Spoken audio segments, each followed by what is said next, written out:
Welcome back, Bulls Nation. The Chicago Bulls are on a heater of all heaters right now. Just knocked off the Los Angeles Lakers. We're recording on Monday. You're going to see this on Tuesday after the Bulls play the Clippers, which we'll touch on at the end. Little basically preview in the day after, so you'll appreciate it, I'm sure. But the big story out of all of this, LeBron James' career is over because Patrick Beverley too smalled him to death. Nick, what are your thoughts on Patrick Beverley and his incredible, it's not even antics. Antics is negative. It's positive antics. We'll call it that. Yeah, I won't say he's trolling because it's definitely not what he is really good at doing. No, it's amazing. I just love that it was such a fundamental, like really simple shot that he hit. I mean, it was good nevertheless. Like it was hard to guard, I suppose, but just very underwhelming. And then he hit him with the taunting was just incredible. It was so Pat Bev.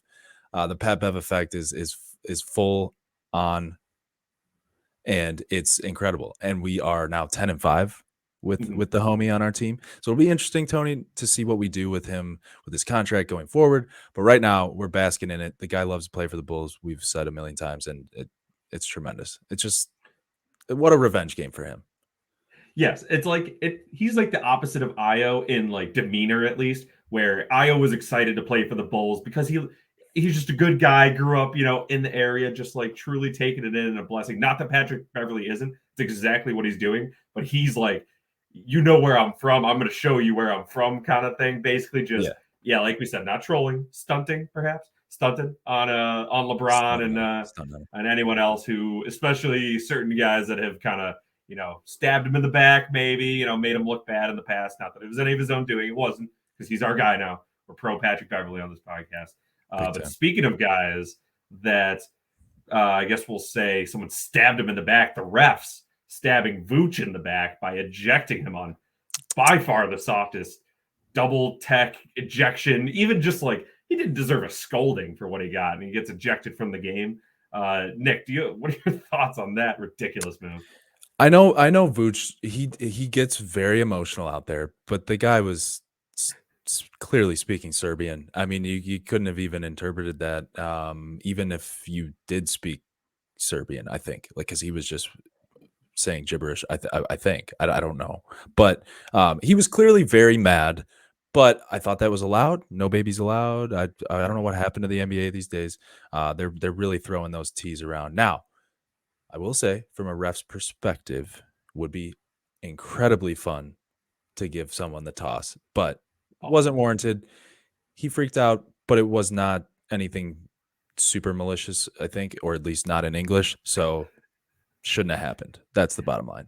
Absolutely. If anything, it was like if you ever watch like an old movie, like something like a Game of Thrones or even like Harry Potter, where they're saying like speaking, in tongues or something. And it's like, even like you said, the people that now speak Serbian are like those words, like my grandfather's grandfather knew those words. And that's about it. Just a curse. He just cursed his family's lineage. And I'm here for it. The ref deserved it. I would argue that a Serbian curse wasn't far enough even, but I'm happy Vooch showed mercy on him and didn't just smite him down before leaving the arena or headed back to the locker room, whatever he did. Speaking of smiting down, at least smiting down the three ball, Coby White. Nick, I know we were talking before. You wanted to give Coby White his flowers for the man he's become before our eyes. Yeah, for sure. And Billy's touched on it too. I mean, just I had no idea he was a viable two-way player. Last year I was ready to ship him out. This year he's really turned my views around on him. So I think credit to him, because contract year, we'll see what happens. I think he's deserved it now. So he's played well when it counts most. And he's been a big piece in this little run we've had. Since he's played super well since Patrick Beverley's been on the team, but I think he's played super well even since the All-Star break, and really this whole year he's played a lot better than last year. So credit to him. Yeah, absolutely. And everyone knows I've been the biggest Coby White believer in the world. I actually don't know if I have been as much on the podcast. I definitely am in text chains. Nick has seen it plenty of times. Sometimes it borders on trolling, some would say, if we're going to bring it back to Pat Bev.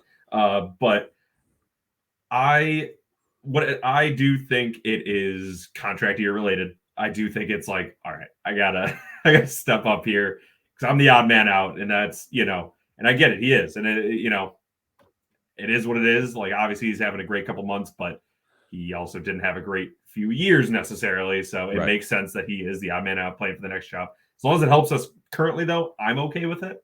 What do you got, Nick? Same. No, I was just gonna say that you probably saw my mouth was agape Yeah. because I thought of something to say. Credit to you. Good chemistry. I think just the fact that I'm not scared when he touches the ball now is great. Like, because last year and years prior, just not to get all like high school coach on you, but just leaving his feet to make every pass, just the fundamentals just kind of weren't there. He was a little wild, a little crazy with the ball, a little loose with it, a little too careless, you might say.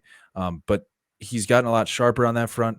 He I feel like his ball handling has gotten like immensely better. Like I feel like that's the thing that improved the most. We've kind of known that he has some shooting prowess. And now he's shooting at a higher clip, which is cool because he's still pretty efficient there. But I think the ball handling and the taking care of the ball has been the biggest improvement, and that's huge, man. I mean, just he's becoming a good plus minus guy. He's in the green. We love it. Yeah, absolutely. And that was something that I definitely in college. I know we're really hammering the Coby White stuff here. We'll talk about the playoffs in a moment, I promise. But that was the thing in college. That's what made him so exciting is he would make just like crazy moves in the air. He'd make a crazy pass. And it's fine in college, especially March Madness is going on right now. We see how crazy the college game gets. Right. It doesn't fly at the 12-year veteran that's just like, dude, I've seen every single guy in the world do this. I'm just gonna knock it down. Like you couldn't even see my arm there. Whatever, reach up and knock it down. It feels like he's actually playing more NBA basketball as opposed to that college free for all run and gun. Use my athleticism. He's using more of his talent and his basketball IQ, which is beautiful to see. Maybe a little too late for his Bulls career. We'll see. But speaking of, we got a little playoff run we got to potentially start talking about. The Bulls are 3.5 games up as of this recording before playing the Clippers. They are 3.5 games up on the Wizards. The Wizards are the 11 seed. Bulls are 10. They are a half game back, again, as of this recording, behind Toronto and Atlanta. By the time you're hearing this tomorrow, if it's before the Tuesday night NBA games, the Bulls could be tied. I don't know how the tiebreakers are working right now, so don't judge me on that. The Bulls could have the 8 seed in theory based on record alone. And if Atlanta and Toronto lose tomorrow, the Bulls will be a half game up on both those teams for the 8 seed. That would be fire. Yeah, I think. I mean, they're 3.5 back of Miami for the 7 seed. We're not gonna get that far. Actually, 3.5 back of Brooklyn as well. Okay, I didn't read that far up into the standings. What if the Bulls just got the 6 seed? That would be tight. Yeah, they won't, so we don't have to worry about that. But either way, the Bulls, we do have Atlanta. We do not play Toronto again. We do play Atlanta again. Nick was mentioning the Bulls' magic number for the 9 seed is, he mentioned this to me before we recorded, is 8. So they have to win all 8 games, basically to guarantee and control their own destiny to get the 9 seed.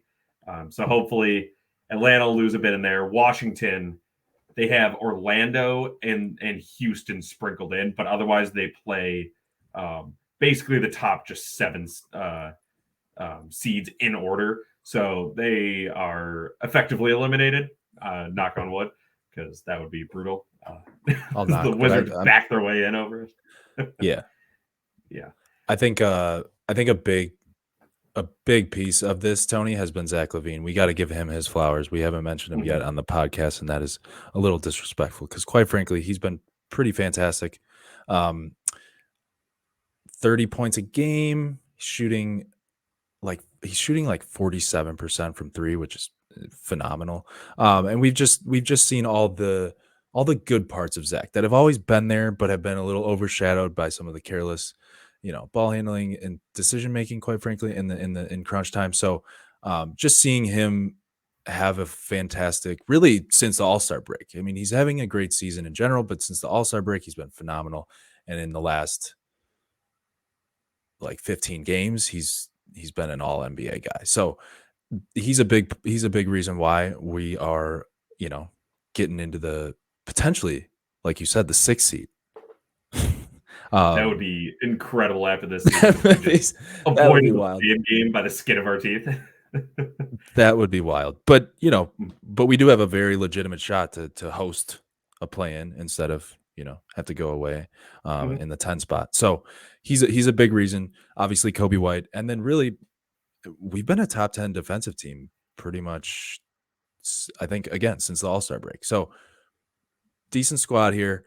I don't know how much will happen once we get there to the playoffs. That is, but I think we got some things to be happy about. Some things to look on the bright side, and seeing red.